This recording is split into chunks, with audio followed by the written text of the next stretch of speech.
All right, let's talk some Texas A&M football. Obviously, big news, Jimbo Fisher is gone, but we're going to wait and see what the long-term effects of Jimbo Fisher leaving the program. Obviously, they have to replace him, but the big question mark is what impact could it potentially have on current Aggie recruits? And we got some great news for you Aggies fans about that specifically. So far, there has been no adverse effects. We got a report highlighting that from Aggies Wire. Mize, if you pull up the report, I will read from it.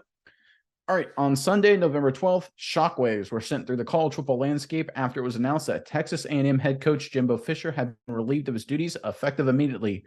While 3 games, including the bowl game, remain on the 2023 schedule, interim head coach Elijah Robinson will take the reins, and while the current roster is tentatively in good hands, future recruiting may or may not take a hit as the months progress.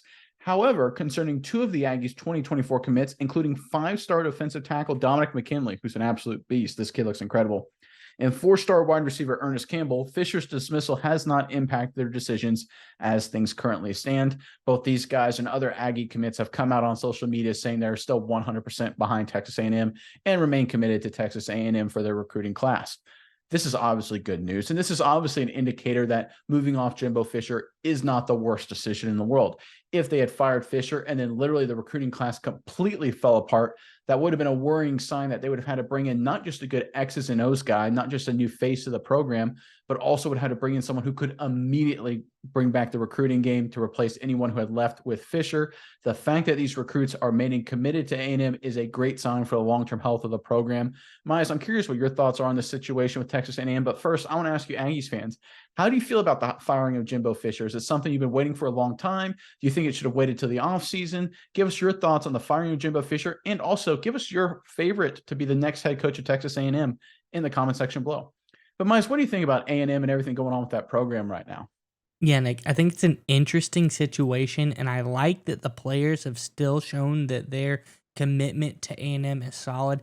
And I think that shows that, like you said, Jimbo Fisher being fired, not the absolute worst thing in the world. And I think what that really means for the program is the ball is now in their court. Obviously, the guys are sticking by A&M for now, but that all probably hinges on who the successor to Jimbo Fisher is. I think that's the biggest key here. A&M has to get this one right. They have to get a solid head coaching replacement in the door. And I think with something like that in place, if they can get a solid head coach in place, their recruiting will live to see another day. The guys will be like, all right, this is just as good. I love the culture here. I love the school. I love the football. I love the history. Let's stay here and ride it out.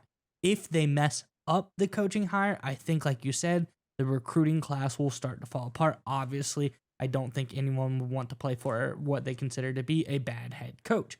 So I think that Texas A&M has a huge opportunity here. Obviously, Jimbo Fisher, high-profile name. Everybody knows it. That was something that Texas A&M had to hang their hat on. Like, look, we got a high-profile coach, big-time name here. But now they have the opportunity to go get somebody that's as good or better than Jimbo Fisher. Probably I go in a little bit different vein, maybe not someone quite as like just famous as far as the college football world goes, someone maybe a really popular up and coming young coach. So I think there's a lot of really great options for this Texas A&M team, but I like that these guys still have the commitment, and I think it's completely in Texas A&M's court to not screw this one up.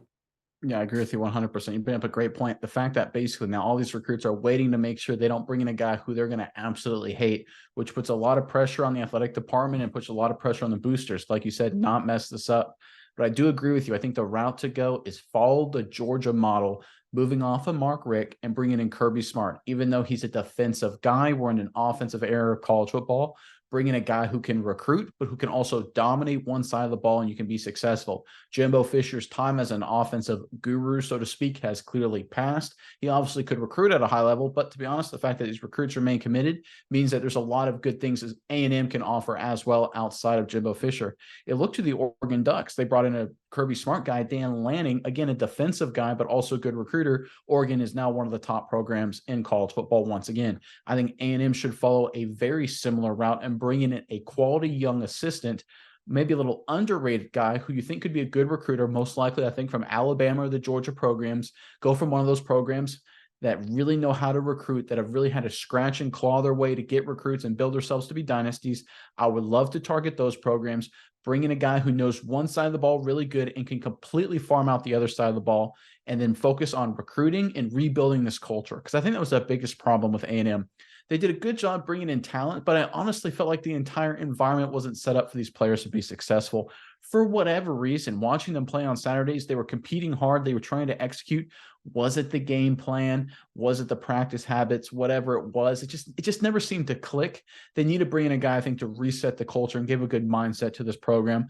A lot of pressures on the athletic department to get it right. I think they got a great opportunity here because a lot of people are sleeping on A&M. I think it actually is a top 10 opportunity in terms of program that head coaches want to go to in the country. You know, you're going to have financial support. You know, Texas is a great state for recruiting, and the SEC is the best conference to be in college football. If A&M doesn't screw this up, I think they could set themselves up for long-term success. They just have to get this right.